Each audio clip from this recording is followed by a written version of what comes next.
মাঝে মাঝে আল্লাহ আমাদেরকে দুঃখ কষ্ট দিয়ে পরীক্ষা করতে চান, এগুলো আমাদের জন্য খারাপ নয়। এই দুঃখ কষ্ট বিপদ আমাদের কোমরকে সোজা করে, আমাদের পায়ের মাটিকে শক্ত করে, চিল্লায় বলেন ঠিক কিনা? প্রতিকূল পরিবেশে কিভাবে বাঁচতে হয় এই দুঃখ কষ্ট আমাদেরকে শিখায়। এজন্য মুমিন বান্দার বৈশিষ্ট্য হচ্ছে দুঃখ কষ্ট বেদনা জ্বালা এগুলোতে সে আপসেট হয় না, সে হাল ছেড়ে দেয় না, সে ভরসা রাখে একজনের উপর, চিল্লায় বলতে হবে তিনি কে? কারণ মুমিন জানে রাত্রি যত গভীর হয় অন্ধকার তমানিসা ভেদ করে সুবহে সাদিক হয়।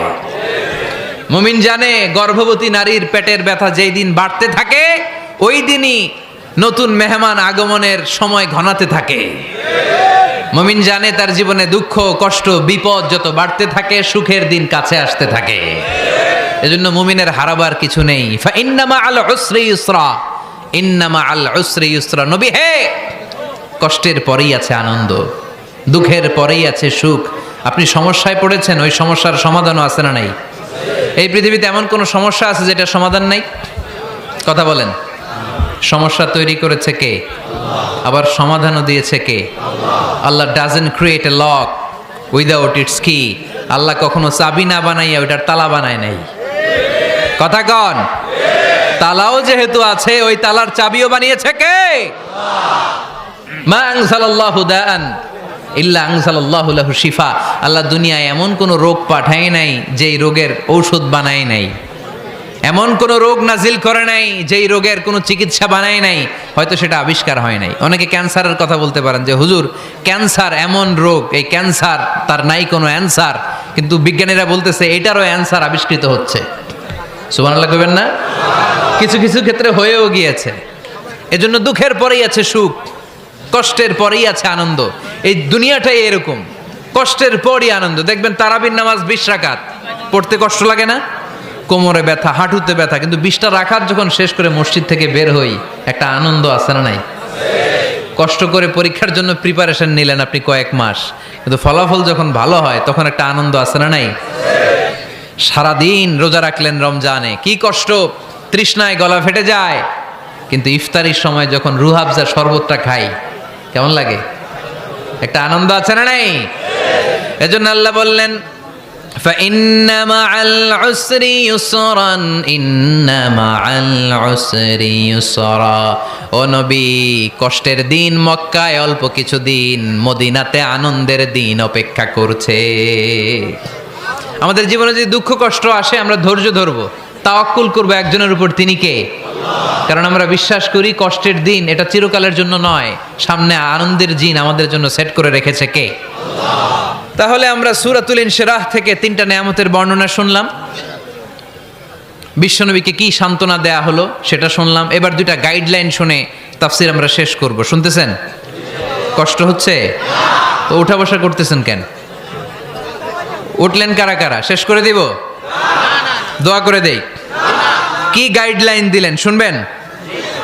কে কে শুনবেন না হাত তোলেন।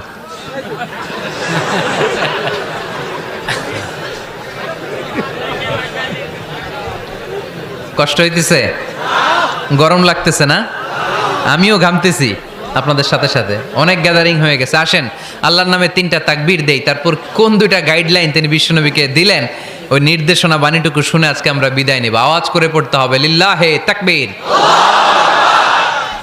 লিল্লাহে তাকবীর, লিল্লাহে তাকবীর। গাইডলাইন নাম্বার 1, ফাইদা ফারাগতা ফানসাব।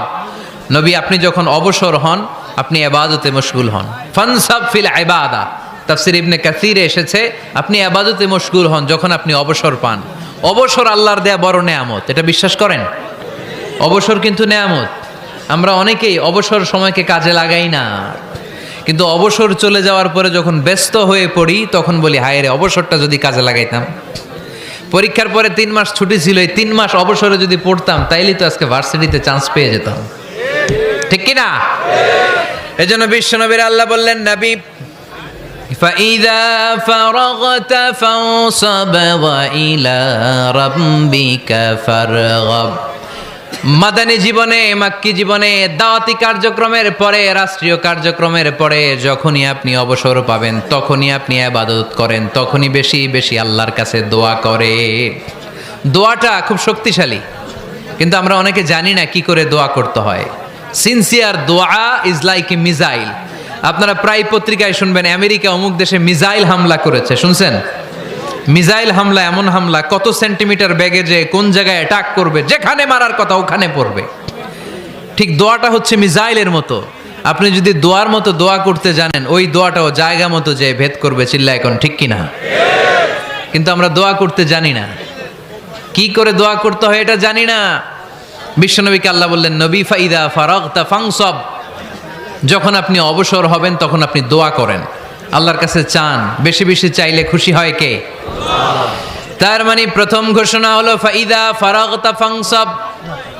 প্রথম নির্দেশনা হলো নবী, যখনই আপনি অবসর পাবেন ইবাদত করবেন এবং দোয়া করবেন, বেশি বেশি আল্লাহর কাছে চাইবেন। 2 নাম্বার দিক নির্দেশনা হলো ওয়াইলা রব্বিকা ফারগাব, সব সময় আপনি আপনার আল্লাহর দিকে মনোনিবেশ করবেন। বিপদে পড়লে ডাকবো কারে? আমাদের অসুস্থতাকে সুস্থতায় পরিণত করে দিতে পারে কে? চাকরির জন্য পাগল পারা, চাকরি নাই, চাকরির ব্যবস্থা করে দিতে পারে কে? বিদেশে যেতে মনে চায়, পাসপোর্ট দিয়ে রেখেছি, ভিসা নাই, ভিসা লাগাই দিতে পারে কে? কিন্তু আমরা দুঃখ, কষ্ট, বেদনা কিছু একটা হইলেই সবার আগে আল্লাহরে শেয়ার করার আগে ফেসবুকে শেয়ার মেরে দেই। আছে না নাই? আপনাদের ফেসবুকে অ্যাকাউন্ট আছে নাকি? কার কার আছে দেখি?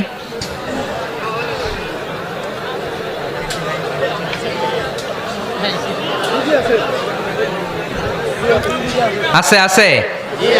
এটার জন্য আমরা ভালো কাজে লাগাই, ঠিক কিনা? আপনি চাইলেই এমনভাবে ফেসবুক ফ্রেন্ড লিস্ট করতে পারেন যারা ভালো ভালো জিনিস শেয়ার করে, যারা মোটিভেশনাল জিনিস শেয়ার করে, ইসলামের পক্ষে কথা বলে। আপনার এক একটা শেয়ারে অনেকের জীবন বেঁচে যেতে পারে, ঠিক কিনা? একজন মুমূর্ষ রোগীকে বাঁচাতে রক্তের প্রয়োজন, রক্তের গ্রুপ এ পজিটিভ। যারা রক্ত দান করতে আগ্রহী তারা এই নাম্বারে যোগাযোগ করুন। ফেসবুকে মাঝে মাঝে এরকম নিউজ আসে না নাই? আপনি just you put down in share, শেয়ারের মধ্যে একটা পুট করে দিলেন, একটু শেয়ার মেরে দিলেন, ছড়িয়ে পড়লো হাজার হাজার ফেসবুক ফ্রেন্ডদের কাছে। তাদের অনেকে ব্লাড দিতে আগ্রহী, সে তাড়াতাড়ি যেয়ে সেখানে ব্লাড ডোনেট করে আসলো। আপনার একটা শেয়ারের কারণে বেঁচে গেল অনেকগুলো প্রাণ। চিল্লা এখন ঠিক কিনা? রক্তদানের মতো শ্রেষ্ঠ ইবাদত হতে পারে? আমরা মনে করি শুধু জিকিরি ইবাদত, আমরা মনে করি শুধু নামাজি ইবাদত। রক্তদান, এক ব্যাগ রক্ত থেকে অনেক মানুষকে বাঁচানো যায়। এর মধ্যে আছে হিমোগ্লোবিন, এর মধ্যে আছে প্লাটিলেট, আছে প্লাজমা। রক্তে একটা উপাদান আছে প্লাজমা, নাম শুনছেন? আগুনে পোড়া রোগীকে বাঁচাতে এই প্লাজমা লাগে। হসপিটালের বার্ন ইউনিটে যেয়ে দেখবেন মানুষ কিভাবে চিল্লায়। নুসরাত নামে একটা মেয়ে মারা গেল না? এক বদমাইশের কবলে পড়ে মারা গেল না? তাকে আগুন জ্বালিয়ে দেওয়া হয়েছিল তার গায়ে, তার প্লাজমাগুলো জ্বলে গিয়েছিল। আগুনে পোড়া রোগীর যে কি কষ্ট, একটু দেখার জন্য হসপিটালের বার্ন ইউনিটে যাবেন, দেখবেন যে কি কষ্টে আছে তারা। এই প্লাজমাগুলোকে অনেক সেন্টিগ্রেড তাপমাত্রা নামিয়ে ঠান্ডা করে দেহে পুশ করা হয়। আপনার এক ব্যাগ রক্ত থেকে প্লাজমা আলাদা করা হবে, প্লেটলেটস আলাদা করা হবে, হিমোগ্লোবিন আলাদা করা হবে, শ্বেতকণিকা, লোহিত কণিকা আলাদা করে অনেকগুলো মানুষ বেঁচে যাবে। এজন্য ফেসবুক থাকাটা দোষের কিছু না, তবে ভালো কাজে আমরা ব্যবহার করব, ঠিক কিনা? আপনার ফেসবুক শেয়ারিং আপনার জান্নাতি বানাতে পারে, আর আপনার ফেসবুক শেয়ারিং আপনার জাহান্নামের লাকড়ি বানাতে পারে। চিল্লায় বলেন ঠিক কিনা? So the decision is yours. সিদ্ধান্ত আপনাকে নিতে হবে, আপনি কিভাবে করবেন। যে কোনো বিপদে ওয়াইলা রাব্বিকা ফারগাব, কোনো দিকে মনোনিবেশ না করে কার দিকে মনোনিবেশ করব? যে কোনো বিপদ আপদ ফেসবুকে শেয়ার করার আগে শেয়ার করব কার কাছে? আমাদের যার যা লাগে আল্লাহ সবও যদি দিয়ে দেয়, আল্লাহর ধনভাণ্ডারের 1 ইঞ্চিও কমবে? হাদিসে কুদসিতে আল্লাহ বললেন, লাউ আন্না আউওয়ালাকুম ওয়া আখিরাকুম ওয়া ইনসাকুম ওয়া জিন্নাকুম, পৃথিবীর সব জিন, পৃথিবীর সব মানুষ বিশাল মরুভূমিতে দাঁড়িয়ে যদি আমার কাছে চাইতে শুরু করে, আল্লাহ এটা দাও, ওটা দাও, ওটা দাও, আমি আল্লাহ তোমাদের সব চাহিদাও যদি মিটিয়ে দেই, আমি আল্লাহর ধনভাণ্ডারের 1 ইঞ্চিও কমবে না। এজন্য চাইবো কার কাছে? বিপদে আপদে ভরসা করব কার কাছে? আর অবসরগুলোকে কাজে লাগানোর দরকার আছে না নাই? স্বাবলম্বী হওয়ার চেষ্টা করার দরকার আছে না নাই? ইন্নামা আল উসরি ইউসরা, ইন্নামা আল উসরি ইউসরা। নবী হে, কষ্টের পরেই আছে সুখ, দুঃখের পরেই আছে আনন্দ। সব সময় মানুষের সময় একরকম কাটে না। এজন্য আমরা তাওয়াক্কুল করতে চাই একজনের উপর, তিনি কে? যখন তোমার মন খারাপ হয় তুমি সূরা ইনশিরাহ তেলাওয়াত করো, কেননা সূরা ইনশিরাহর ভেতরে আল্লাহ এমন মোটিভেশনাল কথা রেখে দিয়েছেন, এমন ইন্সপায়ারেশন রেখে দিয়েছেন, আপনি পড়লেই আপনার হৃদয়টা শীতল হয়ে যাবে। এই সূরাটাকে আমরা 3 ভাগে ভাগ করব। এই সূরার প্রথম 4 আয়াতে আল্লাহ তাআলা বিশ্বনবীর প্রতি কি নেয়ামত দিয়েছেন সেটার বর্ণনা করেছেন। প্রথম 4 আয়াতে নেয়ামতের বর্ণনা, তারপরের 2 আয়াতে বিশ্বনবীকে দিয়েছেন সান্ত্বনা, আর শেষ 2 আয়াতে দিয়েছেন দিক নির্দেশনা। খেয়াল করে শুনেন, প্রথম 4 আয়াতে তিনি দিয়েছেন নেয়ামতের বর্ণনা, পরের 2 আয়াতে তিনি দিয়েছেন আমার প্রিয় নবীকে সান্ত্বনা, আর শেষ 2 আয়াতে তিনি বিশ্বনবীকে দিয়েছেন নির্দেশনা। দেখি মনে রাখতে পেরেছেন কিনা? প্রথম 4 আয়াতে নেয়ামতের বর্ণনা, পরের 2 আয়াতে সান্ত্বনা, শেষ 2 আয়াতে দিক নির্দেশনা। তার মানে প্রথম 4 আয়াতে মার্সি এন্ড দ্য বাউন্টিজ, পরের 2 আয়াতে condolence and consolation, and finally শেষ 2 আয়াতে গাইডলাইন। তো আসুন আমরা দেখি কি সান্ত্বনা দিল, কি নিয়ামতের বর্ণনা দিল। আল্লাহ বললেন, আলাম নাশরাহ লাকা সাদরাক। নবী হে, আমি কি আপনার হৃদয়কে উন্মোচিত করে দেইনি? আমি কি আপনার বক্ষদেশকে প্রশস্ত করার মাধ্যমে সত্যকে আপনার সামনে তুলে ধরিনি? বিল ঈমান ও বিনূরিল কোরআন, কোরআনের নূর দিয়ে আর ঈমান দিয়ে আপনার হৃদয়টারে প্রশস্ত করে দিয়েছে কে? ফামাই ইউরিদিল্লাহু আন ইয়াহদিয়াহু ইয়াশরাহ সাদরাহু লিল ইসলাম। যাকে আল্লাহ হেদায়েত দিতে চায়, যাকে আল্লাহ হেদায়েতের পথের পথিক বানাতে চায়, তার জন্য, ইসলামের জন্য তার হৃদয়টাকে আল্লাহ খুলে দেন। বিশ্বনবীর হৃদয়টাও এরকম খুলে গেল। বিশ্বনবী টের পেলেন ইসলাম ছাড়া মানবতার মুক্তির আর কোনো সম্ভাবনা নেই। ইসলাম মানুষের মুক্তি নিশ্চিত করতে পারে। ইসলাম দিয়ে এই ঘুণে ধরা সমাজকে ঠিক করা যাবে। ইসলামকে যদি প্র্যাকটিস করা না যায়, তাহলে এই মজুদদারির যে সমস্যা বাংলাদেশে চলছে, এটাকে বন্ধ করা যাবে না। ইসলাম থেকে প্রেসক্রিপশন না নিলে চাঁদাবাজি বন্ধ হবে না, টেন্ডারবাজি বন্ধ হবে না, শুধু দুদকের অফিস থেকে বসে বসে দুর্নীতি দমন করা যাবে না। এজন্য ইসলাম থেকে প্রেসক্রিপশন নিতে হবে। আল্লাহ তাআলা বললেন, আলাম নাশরাহ লাকা সাদরাক। নবী হে, ইসলামের জন্য আপনার হৃদয়টাকে কি আমি খুলে দেইনি? সত্য কি আপনার সামনে আমি তুলে ধরিনি? আপনাকে আমি আলাম নাজআলকা আহলাল হিম্মা, আপনার কি হিম্মতওয়ালা আমি বানাইনি? ইসলাম যখন আপনার হৃদয়ে ক্লিয়ার, আপনি বিশাল শক্তির সামনে দাঁড়িয়ে হাজার মানুষের সামনে ইসলামের পক্ষে কথা বলবেন, আপনি কাউরে ভয় পাবেন না। চিল্লায় বলেন ঠিক কিনা? এজন্য আল্লাহ বললেন, আলাম নাশরাহ লাকা সাদরাকা ওয়া ওয়াদা'না আনকা বিজরাকাল্লাযী আনকাদা যাহরাক ওয়া রাফা'না লাকা যিকরাক। সুবহানাল্লাহ পড়েন। নবী, আপনার হৃদয়টাকে আমি ইসলামের জন্য প্রশস্ত করে দিয়েছি। আপনি একেবারে সুনিশ্চিতভাবে বুঝতে পেরেছেন, জানতে পেরেছেন যে মানব সমস্যার সমাধান আছে শুধু ইসলামের ভেতরে। কিসের ভেতরে? এজন্য আমাদেরকে ইসলাম মানতে হবে। কি মানতে হবে? ইসলাম মানবো কতক্ষণ দেহে প্রাণ থাকে? ইসলাম মানবো কোনখানে? সবখানে। উত্তর দেন, ইসলাম মানবো কতক্ষণ দেহে প্রাণ থাকে? ইসলাম মানবো কোনখানে? রাজি আছেন নাকি ভাগাভাগি করবেন? কিছু ইসলাম, কিছু মন মতো। মসজিদ, মাহফিল, মাদ্রাসা ইসলাম, আর গোটা দুনিয়াটা মন মতো। এরকম ভাগাভাগি করা যাবে না। খবরদার। ইসলাম মানবতার মুক্তির সোপান। বিশ্বনবী এটা নিশ্চিত হলেন। বিশ্বনবীর হৃদয়টারে উজালা করে দিল কে? আলাম নাশরাহ লাকা সাদরাক। হে নবী, আপনার হৃদয় কি আমি খুলে দেইনি? হৃদয় খুলে দেয়া মানে হৃদয়ের মধ্যে হিম্মত তৈরি করে দেয়া।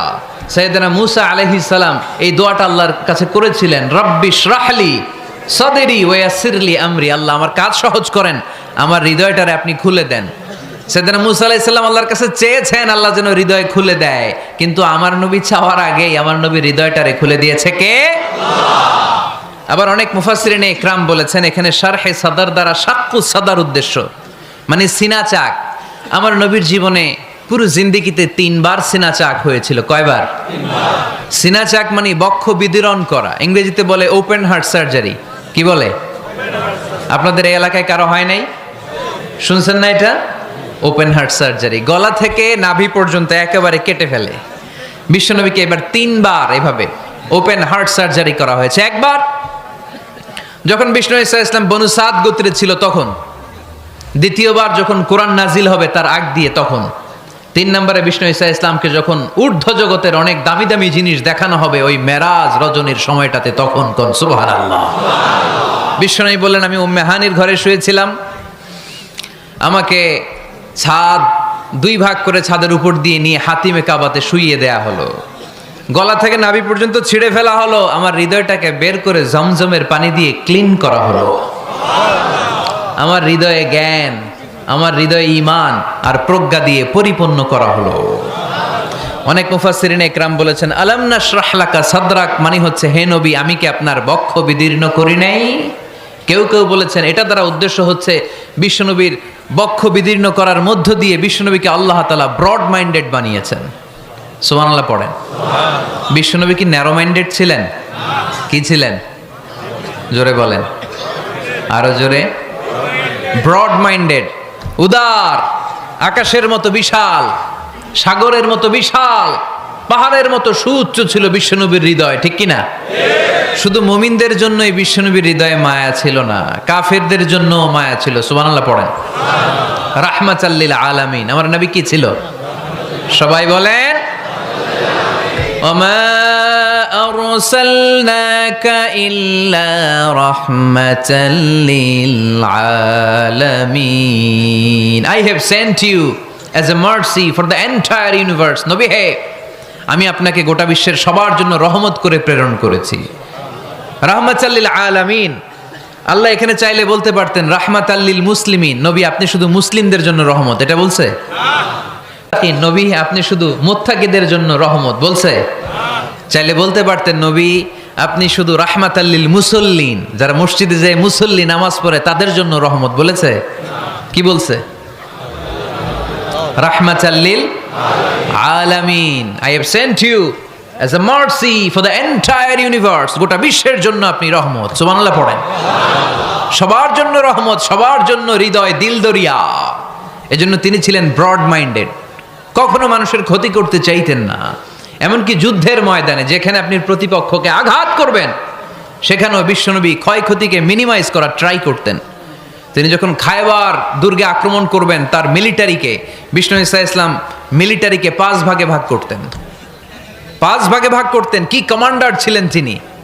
এক ভাগের নাম মুকদ্দমাতুল জাইশ, ফ্রন্ট উইং। ডান দিকে একটা থাকতো মাইমানা, বায়ে একটা থাকতো মাইসারা, মাঝখানে যে ব্যাটালিয়ন থাকতো এটার নাম কালব, পেছনেরটার নাম খালফ। সুবহানাল্লাহ পড়েন। এজন্য বিশ্বনবী যখন অ্যাটাক করতেন তখন সবাই বলতো যা আল মুহাম্মদ ওয়াল খামিস, মুহাম্মদ তার 5 উইং এর ব্যাটালিয়ন নিয়ে আমাদের উপর আক্রমণ করেছে।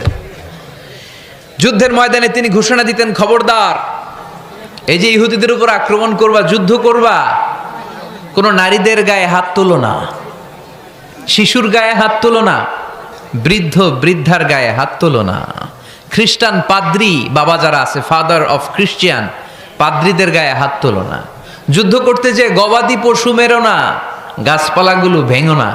সুবহানাল্লাহ কইতে মনে চায় না? গেছে যুদ্ধ করতে, গেছে কি, কিন্তু ক্ষয়ক্ষতি মিনিমাইজ করার জন্য কি চেষ্টা করতেন! কি রহমতের নবী! সবাইকে সম্মান করতেন, সবাইকে মানুষ হিসেবে দেখতেন। আমরা ভাগ করে ফেলি, আমরা দেখা মাত্রই যদি দেখি মাথায় টুপি আর দাড়ি, তখনই ভাবা শুরু করি এটা কার মুরিদ? ঠিক সরসিনার মুরিদ, না চরমনায়ের মুরিদ, না আট্রসির মুরিদ, না অমুক জায়গার মুরিদ। অথবা আমরা বলতে শুরু করি কি জামাত করে, না খেলাফত মজলিস করে, না ইসলামী আন্দোলন করে, না তাবলীগ করে। ভাগাভাগি আছে না নাই?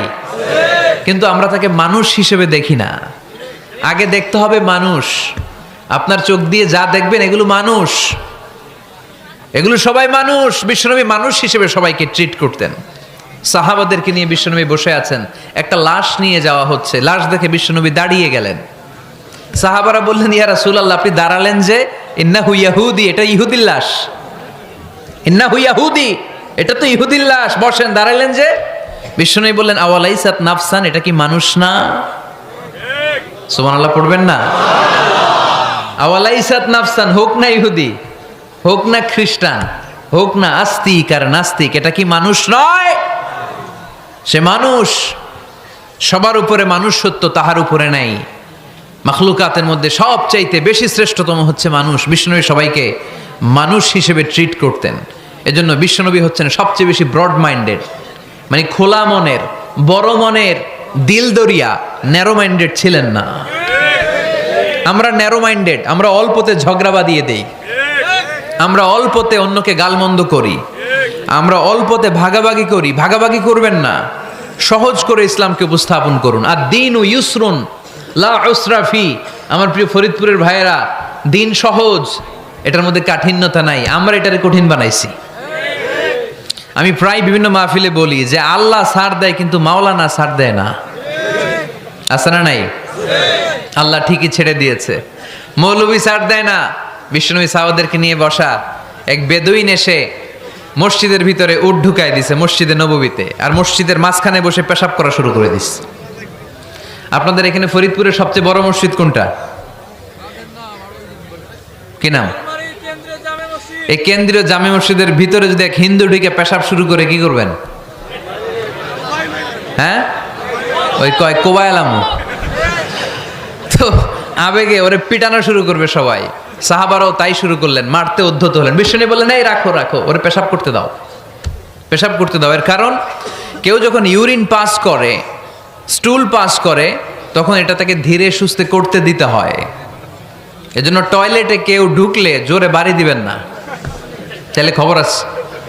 কাশি দিবেন, যে একটু কাশি দিবেন এরকম, হ্যাঁ, তো এরকম কাশি দিবেন। অথবা পায়চারি করবেন। যদি পায়চারি করেন তাহলে সে বুঝবে সামওয়ান ইজ ওয়েটিং আউটসাইড, সামনে একজন ওয়েটিং করতেছে বাইরে, আমাকে বেরোতে হবে। কিন্তু আপনি যদি ওরা ডাক দেন কুদ্দুস রে,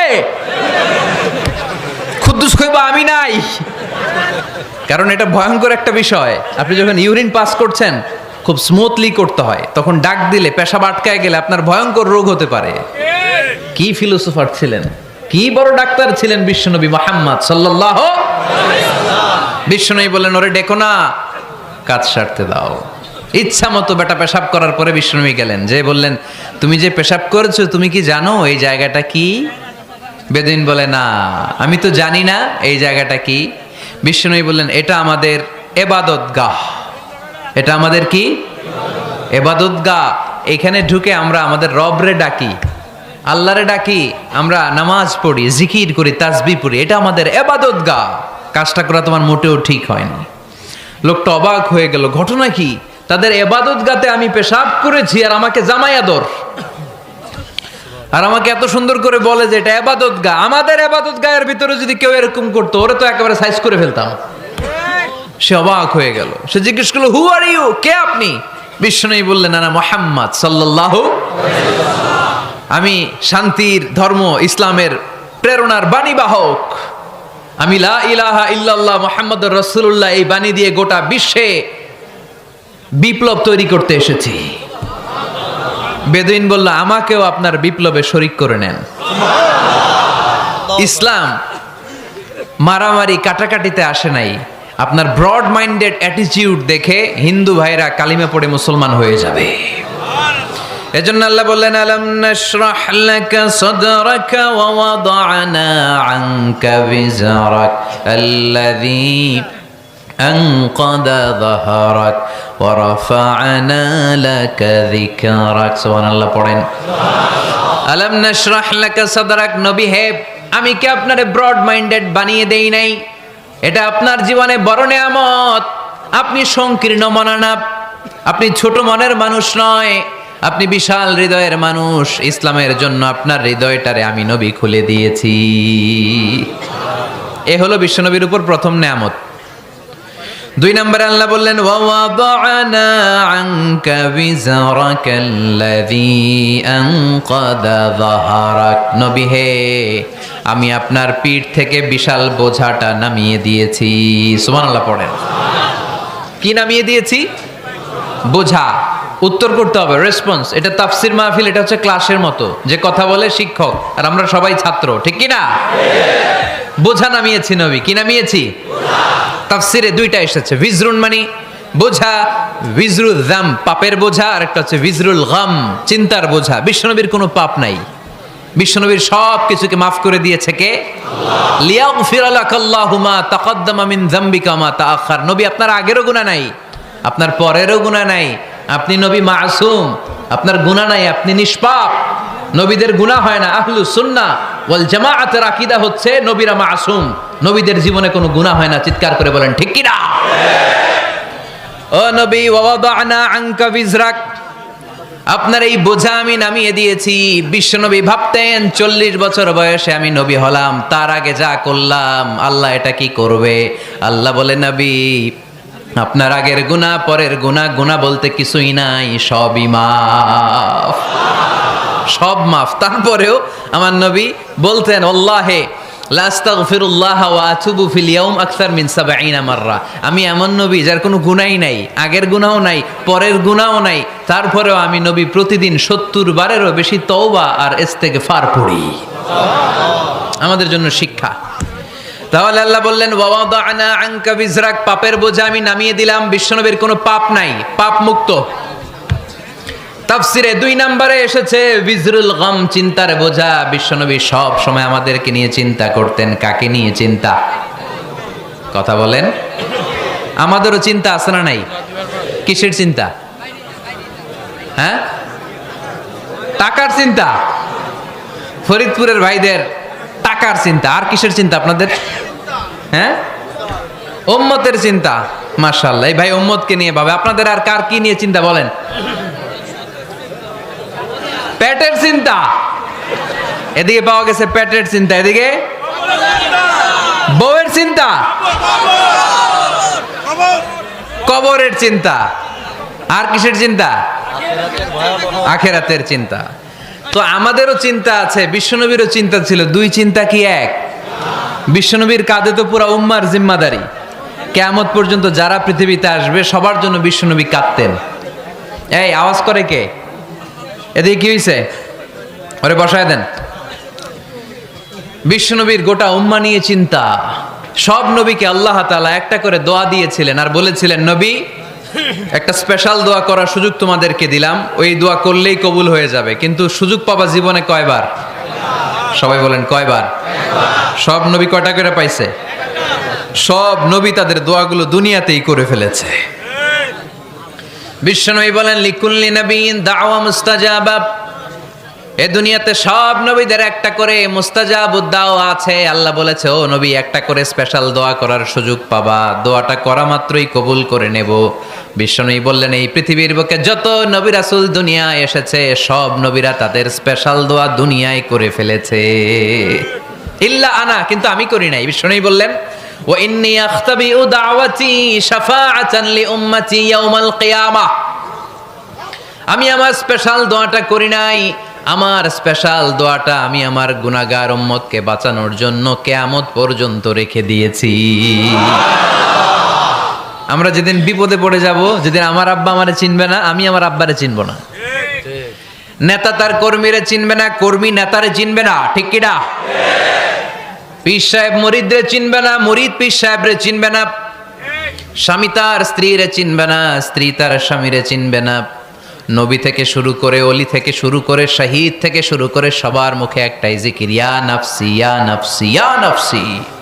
আকাশের সূর্যটা যেদিন মাথার কাছে চলে আসবে, জমিনটা তামার জমিন হয়ে যাবে। সূর্যের তাপে মাথার মগজগুলো ভাতের মাড়ের মতো গলে গলে নাকের ছিদ্র, কানের ছিদ্র দিয়ে টপ টপ করে বেয়ে বেয়ে নিচে পড়বে। ওই কঠিন দিনে কেউ কাউরে চিনবে না। বিষ্ণু বললেন, ওই দোয়াটা আমি দুনিয়ায় করি নাই। আমি বদরের যুদ্ধে মার খেয়েছি, উহুদের যুদ্ধে দাঁত ভেঙেছি, আমি না খেয়ে পেটে পাথর বেঁধেছি। আমি যদি ওই দিন দোয়া করতাম, আল্লাহ দোয়া কবুল করে নিত, জান্নাতি খাবার দিয়ে দিত, আমার মায়ের খাওয়া লাগতো না, তায়েফে আমার রক্ত ঝরতো না, দোয়া করলেই কবুল। কিন্তু ওই দোয়াটা আমি দুনিয়ায় করি নাই। ওই দোয়াটা আমার জন্য, আপনার জন্য, আমাদের জন্য বিশ্বনবী জমা রেখে দিয়েছে।